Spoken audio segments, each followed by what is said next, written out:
Supplier Relationship Management, or SRM, goes beyond managing contract and performance. It aims to answer two key questions: what type of relationship you want with your supplier and how you're going to maximize value from it. As the procurement function in an organization matures, the value derived from strategic sourcing begins to plateau. This is where the value from SRM emerges. Suppliers can give you expertise, capabilities, and assets to add a competitive edge to your business. Ask yourself what type of relationship do you need in context of the outcomes that you want. This balance will determine your approach with that supplier, alongside what time and resources you can afford to give. This gives you an idea of why we need to behave differently. Now, SRM seeks to unlock more value, so let's just focus on the type of situations that could offer this. In a competitive relationship, the outcome is more important than the relationship itself. You're seeking to claim as much value as you can without spending too much time on the relationship.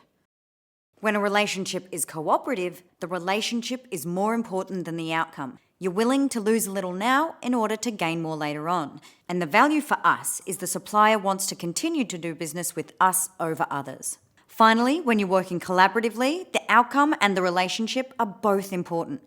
You have a joint vision and KPIs are two-way.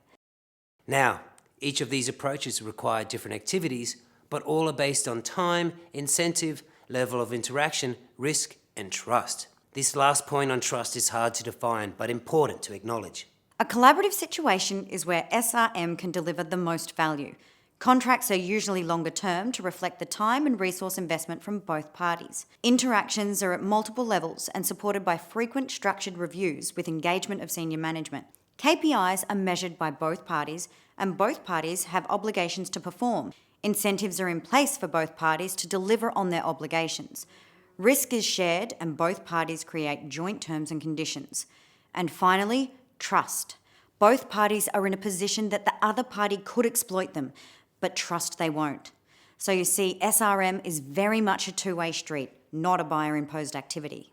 Seems like you just need to be selective. But let's look at what can go wrong.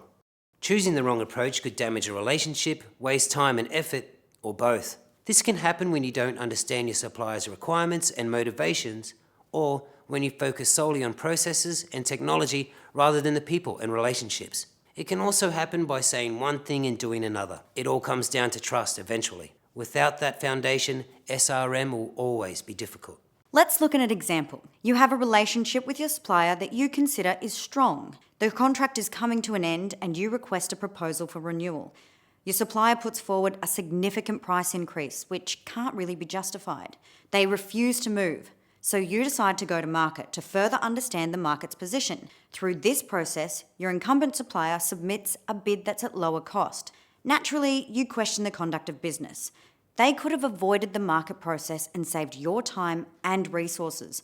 More importantly, what will happen in the future when you need to have those difficult conversations again?